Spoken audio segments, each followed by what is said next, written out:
Սեպտեմբերի 31-ից հոկտեմբերի 5-ը Ազատության հրապարակում կանցկացվի գիտության շաբաթը։ Սա վայր է, որտեղ գիտությունը խոսում է բոլորի լեզվով։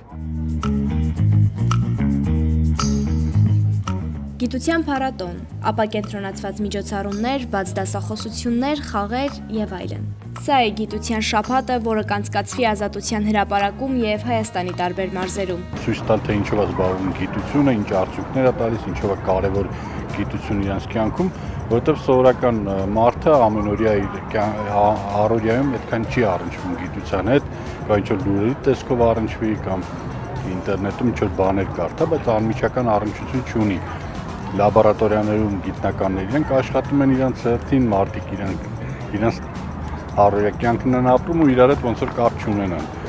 Իսկ ասենք ոնց որ մարդկանց ու այդ լաբորատորիաները, այդ գիտական հանրությանը միավորում են իրար։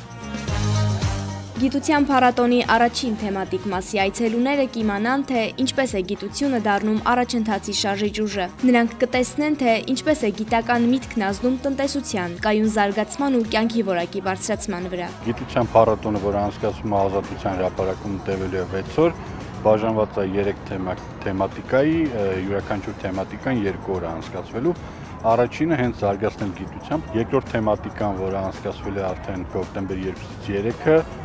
մասնագիտական կողմնորոշմանն է նվիրված, ու երրորդը գիտական ֆանտաստիկան է, որովհետև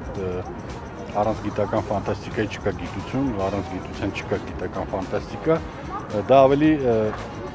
դեպի զվարճանքի ուղղությամբ է, ավելի երևակայական։ Տաղավարներում յուրաքանչյուրն իր ասելիքն ունի։ Նրանք պատրաստ են ներկայացնել, բացատրել ու կրթել, մարդկանց մոտեցնելով գիտությանը։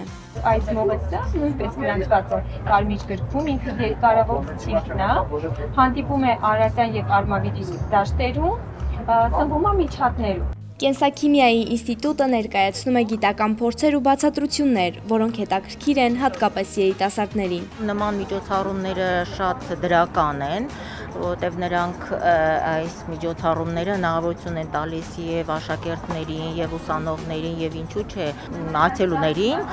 ծանոթանալու կենսաքիմիայի նախ ինստիտուտին եւ կենսաքիմիայի ինստիտուտի գործունեությանը, ինչպես նաեւ թե ինչ հնարավորություններ է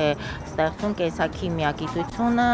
մարդկության համար։ Գիտությունների ազգային ակադեմիայի ֆիզիոլոգիայի ինստիտուտի տաղավարն է։ Ներկայացնում են օծի թույներ, եթերայուղեր ու ինտերակտիվ խաղեր։ Մեր ինստիտուտը հանրապետությունում առաջինն է, որ ստացել ենք Անդրկովկասյան գյուղզայից հակաթույն։ Իրականում մեր հանրապետությունը չուներ, մենք ստանում ենք դրսից, Ուզբեկստանից, որը այդքան էլ մեր տեղական գյուղզային համապատասխան չէր։ Հիմա մենք ստացել ենք եւ արդեն նախակլինիկական փուլում է գտնվում։ Խնդրեմ, այստեղ ցուցադրված է, կարող եք տեսնել։ Այստեղ ցուցադրված են տարբեր տեսակի եթերայուղեր։ Ինստիտուտը նաեւ ստանում է մեր Հայաստանում տարածված բոլոր բուսատեսակների եթերայուղերը եւ օծի թույնը համադրելով ստացել ենք խնկածաղկի եթերայուղը եւ գյուղզայի թույնը, ստացել ենք հակացավային, հակաբորբոքային քսուկ։ Տաղավարներում ներկայացված փորձերը, ցուցադրություններն ու բացատրությունները մեկ նպատակ ունեն՝ գիտությունը դարձնել ավելի հասկանալի։ Թե ինչպիսի ազդեցություն կունենան նման նախաձեռնությունները, ցույց կտա ժամանակը, հետաքրքրությունն արդեն տեսանելի է։ Շողեր Ղլիջյան, Բեն Անտոնյան, Արմալուր։